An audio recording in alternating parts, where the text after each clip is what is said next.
Sud Radio Découverte Tourisme, Stéphane Zeremeta. Bonjour mon cher Stéphane. Bonjour Maxime.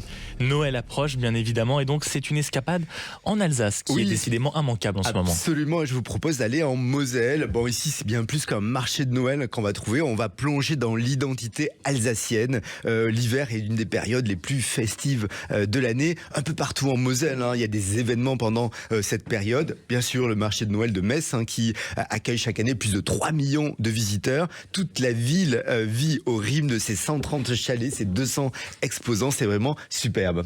Et c'est à Metz que les festivités sont vraiment les plus impressionnantes. Oui, on a ce marché de Noël qui a ouvert 20 novembre et qui fermera jusqu'à 30 décembre. On a le temps, donc un peu plus d'un mois pour en profiter. On a les chalets qui sont répartis sur les 5 places historiques de la ville. Le Grand Sapin, lui, se trouve place de la République. Bon, on va vraiment l'admirer, prendre de la hauteur, notamment avec le City Skyliner. Ça, c'est une tour panoramique. On est à 81 mètres de hauteur, c'est pas gigantesque. Il faut juste pas avoir le vertige. Il faut y monter. En tout cas, on a une vue splendide sur la ville illuminée. Pas loin de la place, on a le jardin de l'Esplanade. Là aussi, on va pouvoir patiner, se diriger vers le village des Délices. On est plutôt du côté de la place Saint-Jacques. Là, toutes les confiseries locales, les biscuits de Noël, les fameux brédélés ou en forme de bonhomme qu'on mange souvent dès la Saint-Nicolas. Pour l'artisanat, on va sous les arcades médiévales. Là, c'est sous la place Saint-Louis, un village de tradition. Bon, on va pouvoir faire un peu son shopping de Noël. Et puis pour dîner, je vous conseille de vous rendre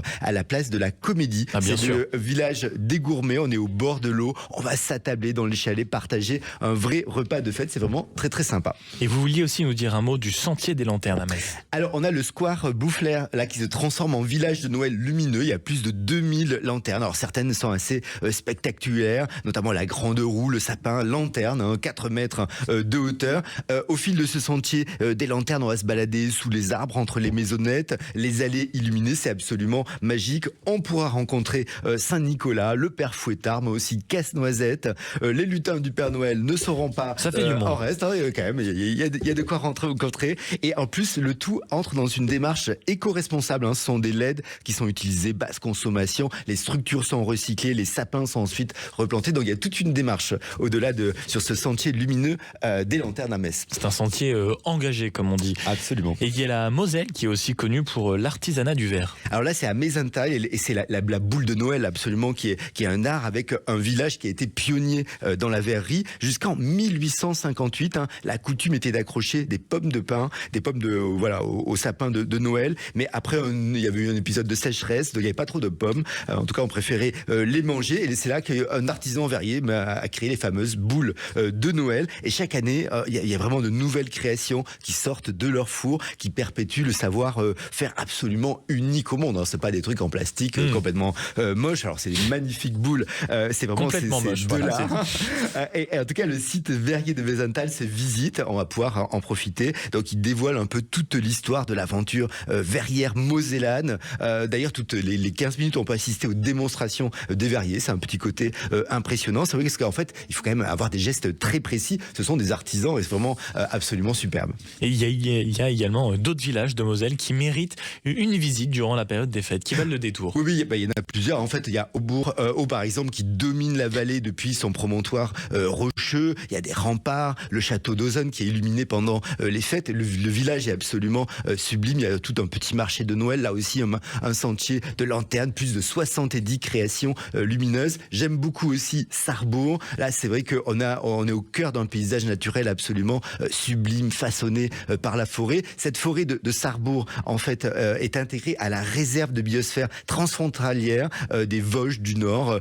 Et donc là, c'est classé à l'UNESCO. Au cœur de la ville, on a un véritable conte de fées au pays de Lulu le lutin. Là aussi, des lanternes, des automates. Et puis, on va aller à la chapelle des Cordeliers. Ça, c'est absolument merveilleux à voir parce qu'on a un vitrail monumental, 12 mètres de hauteur. Et il est à Marc Chagall. C'est absolument fascinant de voir ce vitrail. C'est vraiment le trésor de la ville. Bon, ça c'est toute l'année. C'est le vitrail, bien sûr, il y reste. Et puis on peut même finir par une étape gourmande à Forbach. Oui, on est là au royaume du biscuit. Alors là aussi, sentier lumineux, mais le sentier lumineux gourmand. Et chaque soir, à la tombée de la nuit, on a la roseraie de Schlossberg qui est illuminée 80 lanternes colorées, imaginées spécialement pour Forbach. Il y a des étoiles, des maisons en pain d'épices, des sucres d'or géants, des personnages biscuités. On a même le concours du meilleur biscuit de Noël amateur. Là, c'est vraiment partie des fêtes forbachoises absolument incontournables. Puis on a des enfants qui sont invités à confectionner leurs propres biscuits dans la fabrique à biscuits. On est au cœur du marché de Noël. En tout cas, c'est vrai que Noël en Alsace, c'est formidable. Et là, en Moselle, c'est vraiment toujours une très très bonne idée. Merci beaucoup mon cher Stéphane.